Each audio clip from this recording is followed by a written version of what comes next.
Good morning all of you. मैं Ghanshyam धूड़िया, Gurugram degree college चक 5 BLM Shri Vijayanagar के इस यूट्यूब चैनल में आपका स्वागत करता हूँ। आज हम BA final year history second भारतीय संस्कृति के मूल आधार, इसके अंतर्गत आज का जो हमारा टॉपिक रहेगा वह है भारतीय समाज व संस्कृति को गोस्वामी तुलसीदास जी का क्या योगदान रहा, इसके बारे में जानकारी प्राप्त करेंगे।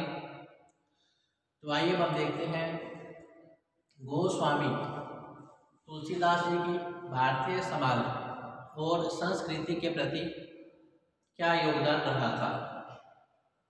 तो मध्ययुगीन भारतीय संस्कृति के प्रतिनिधि, मध्ययुगीन भारतीय संस्कृति के प्रतिनिधि और सर्वाधिक प्रसिद्ध कवि जो तुलसीदास जी हुए थे। मध्ययुगीन भारतीय संस्कृति के प्रतिनिधि एवं सर्वाधिक प्रसिद्ध कवि तुलसीदास जी हुए थे। गोस्वामी तुलसीदास 1232 से 1623 के जीवन के बारे में अत्यधिक जानकारी प्राप्त नहीं हो पाई है। कहा जाता है कि तुलसीदास जी मुगल सम्राट अकबर के समकालीन थे। तुलसीदास जी मुगल सम्राट अकबर के समकालीन थे। जनश्रुति के अनुसार इनका जन्म सोरो उत्तर प्रदेश के एक ब्राह्मण परिवार में हुआ था। इनके पिता का नाम आत्माराम दुबे, इनके पिता का नाम आत्माराम दुबे तथा माता का नाम तुलसी था। तुलसीदास जी की पत्नी का नाम रत्नावली था। तुलसीदास जी की पत्नी का नाम रत्नावली था, जिससे कि वे अत्यधिक प्रेम करते थे। तुलसीदास जी के गुरु का नाम नरहरि दास था। तुलसीदास जी के गुरु का नाम नरहरि दास था। तो इस प्रकार तुलसीदास जो है भारतीय समाज और संस्कृति को इनकी अमूल्य देन है। रामचरितमानस इनकी सर्वश्रेष्ठ रचना कही जाती है। ऐसा कहा जाता है कि इनके जन्म होने के बाद, इनका जो जन्म है मूल नक्षत्र में होने के कारण इनके माता पिता इन्हें त्याग देते हैं। तो इस प्रकार घर से निर्वासित होने के पश्चात महाकवि तुलसीदास जी इधर उधर भटकते रहते हैं और काशी में रहते हुए ही गुरु नरहरि दास जी के निर्देशन में इन्होंने संस्कृत भाषा का, वेदों का, पुराणों का अध्ययन किया और युवा होने पर इनका जो विवाह है वह दीनबंधु पाठक की पुत्री रत्नावली, दीनबंधु पाठक की पुत्री रत्नावली के साथ हुआ था। कहा जाता है कि महाकवि तुलसीदास जी अपनी पत्नी रत्नावली से अत्यधिक प्रेम करते थे और एक क्षण का भी वियोग वह सहन नहीं कर सकते थे। एक दिन इनकी पत्नी की अनुपस्थिति में, एक दिन इनकी पत्नी उनकी अनुपस्थिति में अपने भाई के साथ मायके चली जाती है। पत्नी के वियोग को न सह सकने वाले तुलसीदास जी रात के समय जो है भरी नदी को पार करके अपने ससुराल पहुंचते हैं। इस कामास्ति को देखकर रत्नावली ने तुलसीदास जी से कहा, अस्ति चरम में दे ममु, अस्ति चरम में देह मम, ता मैं ऐसी प्रीति, अस्ति चरम में देह मम, ता में ऐसी प्रीति, तैसी तो श्री राम में है, तैसी तो श्री राम में है, होती न तो भव भीति। अर्थात हाड़ मांस व चरम की देह के प्रति आपकी जितनी आसक्ति है, प्रीति है, उतनी यदि आप में राम के प्रति होती तो आप भव सागर को ही पार कर जाते। पत्नी की इस उक्ति से तुलसीदास जी के भावुक हृदय पर इतना अधिक गहरा प्रभाव डाला कि उनका वासना में जो अनुराग था वह वैराग्य में बदल गया और तुलसीदास जी का सारा ही जीवन राम में हो गया। तत्पश्चात अनेक स्थानों का भ्रमण करते हुए अंत में काशी में आकर तुलसीदास जी बस गए थे। यहाँ रहते हुए ही उन्होंने अनेक ग्रंथों की रचना की थी और अंतिम समय में सुख व शांति के साथ राम का यश गाते हुए इनको अर्थात 1623 ईस्वी में इनकी मृत्यु हो जाती है। इनकी मृत्यु के संबंध में निम्नलिखित दोहा प्रचलित है। संवत 1680, संवत 1680, 80 गंग के तीर, श्रावण शुक्ला सप्तमी, श्रावण शुक्ला सप्तमी, तुलसी तज्यो शरीर। तो इस प्रकार तुलसीदास जी ने ब्राह्मण वंश में जन्म लेकर शास्त्रों का पारायण किया था।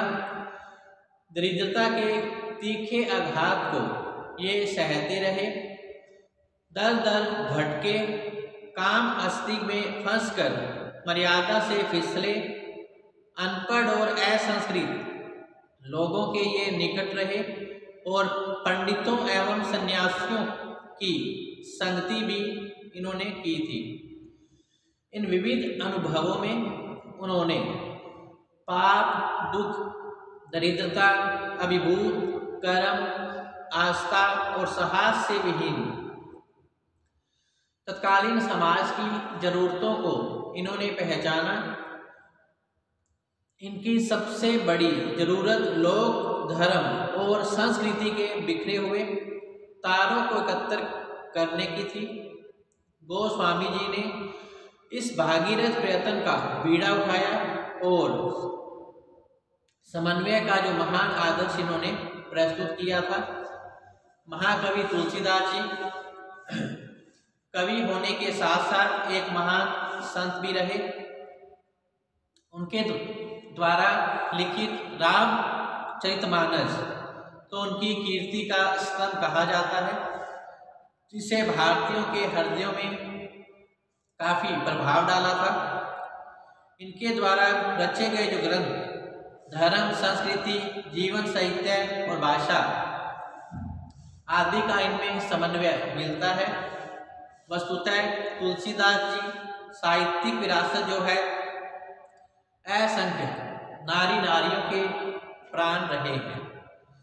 तुलसीदास जी की साहित्यिक विरासत असंख्य नर और नारी का प्राण रहे हैं। आइए हम देखते हैं तुलसीदास ने किन साहित्यों की रचना की।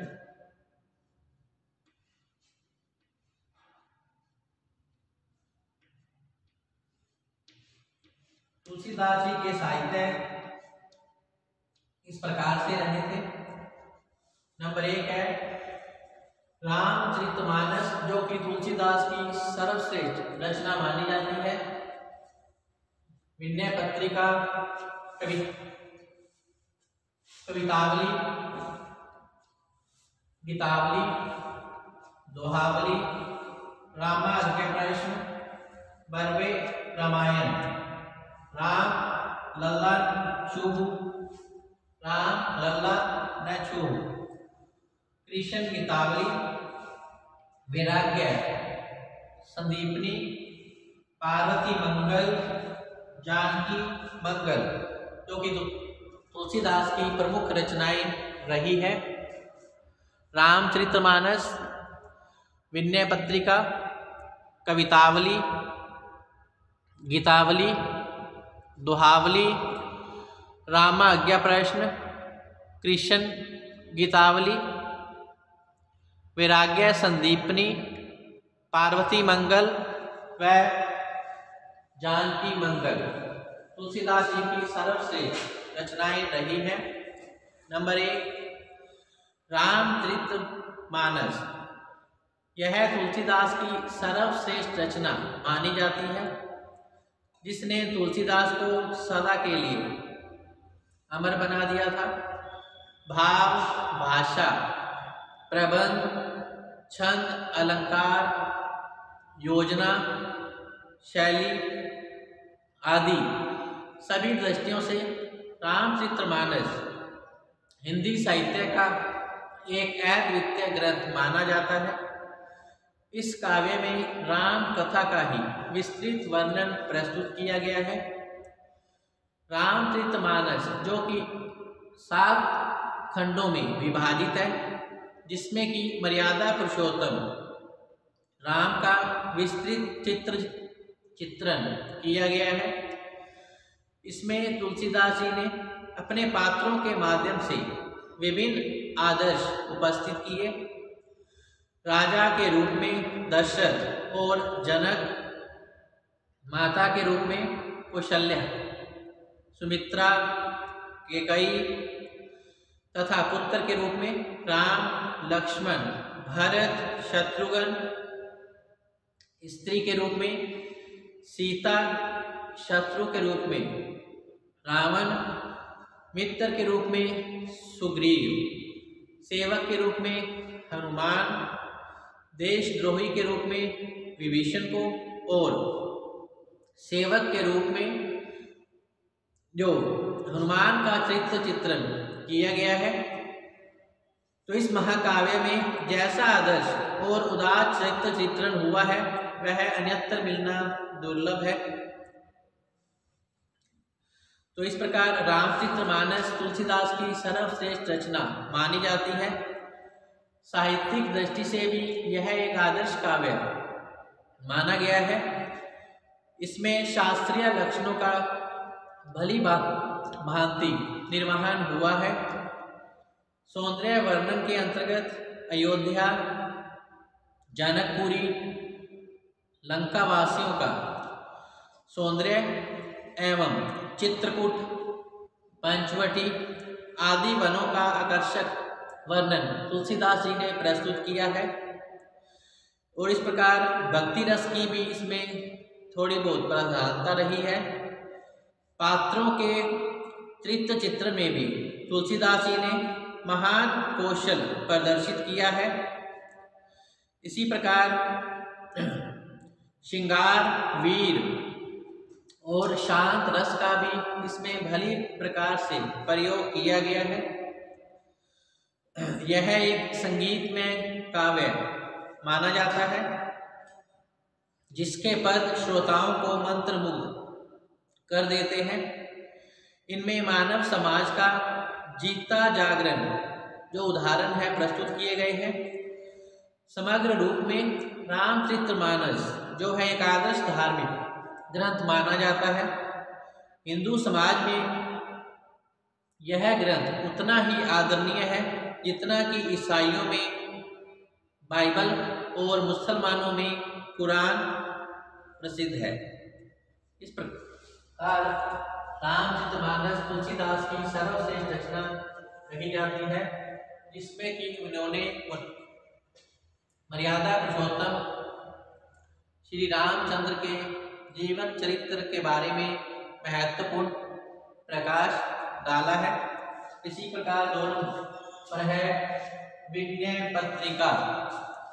तो ब्रज भाषा में लिखे हुए इस मुक्तक काव्य में अनेक राग रागनियों में बंधे विनय संबंधी पद हैं।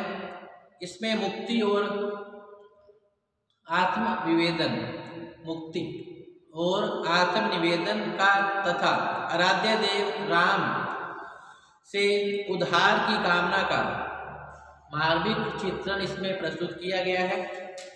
भक्ति रस की यह एक सर्वश्रेष्ठ रचना है।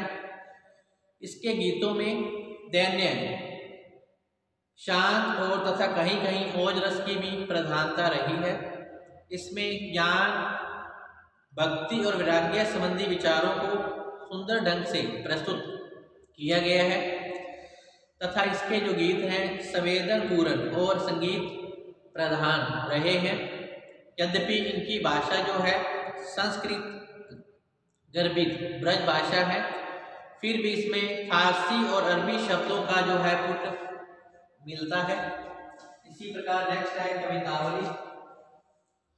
तो कवितावली जो कि एक मुक्तक काव्य माना गया है, जिसमें गोस्वामी तुलसीदास जी ने अपने इष्ट देवता राम का मार्मिक ढंग से स्तुति गान किया है। इसमें वात्सल्य, श्रृंगार, वीर, विभत्स तथा भयानक रसों का सुंदर ढंग से वर्णन प्रस्तुत हुआ है। इसमें केवल प्रसन्न लंका दहन और हनुमान जी के युद्ध कौशल का बड़ा ही सुंदर वर्णन इसमें किया गया है। इसमें केवल प्रसन्न लंका दहन और हनुमान जी के युद्ध कौशल का बड़े ही सुंदर ढंग से वर्णन किया गया है। यह नितांत संग्रह ग्रंथ नहीं है। इसमें एक क्रम और व्यवस्था भी है। इसमें पात्रों की भावनाओं को मनोवैज्ञानिक ढंग से प्रस्तुत किया गया है। नेक्स्ट है गीतावली। यह भी तुलसीदास जी का एक सुंदर जो है गीति काव्य माना गया है, जिसमें ब्रज भाषा के गीतों में रामचरित का सुंदर वर्णन प्रस्तुत हुआ है। यह एक सरल और लीला प्रधान रचना है, जिसमें वात्सल्य रस का वर्णन सजीव है और हृदय स्पर्शी है। नेक्स्ट है दोहावली। इसी प्रकार दोहावली, इसमें दोहों के रूप में श्री रामचंद्र का वर्णन प्रस्तुत किया गया है। इसमें कुल 573 दोहों का संकलन है। इसमें 573 दोहों का संकलन है।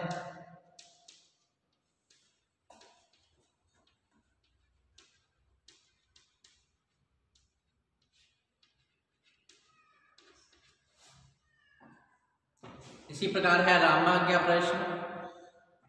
इस ग्रंथ में 7 सर्ग हैं तथा राम कथा का दोहों में, जिसमें कि प्रश्न और उत्तर समाहित है, इसका वर्णन किया गया है। नेक्स्ट है बरवे रामायण। इसमें बरवे छंद में राम कथा से संबंधित घटनाओं का बहुत ही सुंदर ढंग से वर्णन प्रस्तुत हुआ है। नेक्स्ट है राम लल्ला नह छू।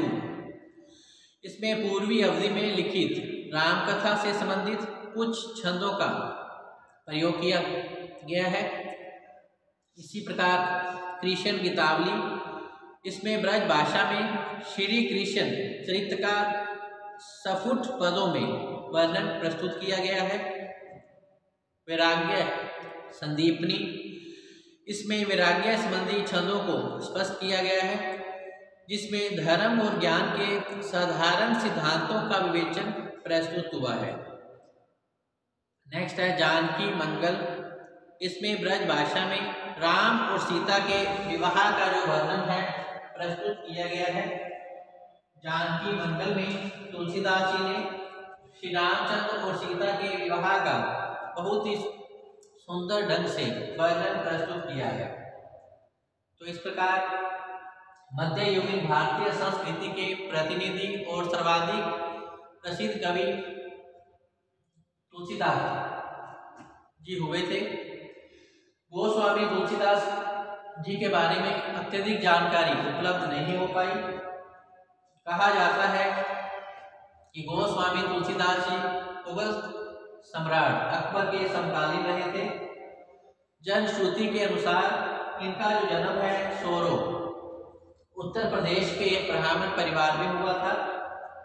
इनके पिता का नाम आत्माराम दुबे था और माता का नाम जो था इनकी तुलसी था।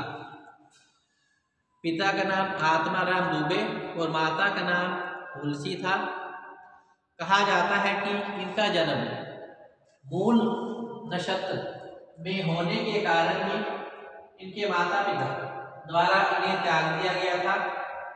निर्वासित होने के पश्चात ये इधर उधर भटकते रहे और काशी में रहते हुए गुरु नरहरिदास के निर्देशन में ही इन्होंने संस्कृत भाषा, वेद और पुराणों का अध्ययन किया था। इनका जो विवाह है वह रत्नावली से किया गया था। इनका विवाह जो है दीनबंधु पाठक की कन्या रत्नावली के साथ किया गया था। तुलसीदास जी अपनी पत्नी से अत्यधिक प्रेम करते थे। इस प्रकार तुलसीदास साहित्य की प्रमुख जो रचनाएं इस प्रकार रही थी: रामचरितमानस, विनय पत्रिका, कवितावली, गीतावली, दोहावली, जिसमें 573 दोहों का संकलन है, रामाज्ञा प्रश्न, भैरवी रामायण, राम लल्ला नयचू, कृष्ण गीतावली, वैराग्य संदीपनी, पार्वती मंगल और जानकी मंगल, जिसमें कि श्री रामचंद्र और सीता के विवाह का वर्णन प्रस्तुत किया गया है जानकी मंगल में। तो इस प्रकार महाकवि तुलसीदास जी एक सर्वश्रेष्ठ कवि माने जाते हैं। आज के लिए इतना ही। कल हम फिर से हाजिर होंगे इसी टॉपिक के साथ। कल हम महाकवि तुलसीदास जी एक कवि होने के साथ साथ एक महान संत भी थे और एक महान समाज सुधारक भी रहे थे। इसके बारे में जानकारी प्राप्त करेंगे। तब तक के लिए धन्यवाद।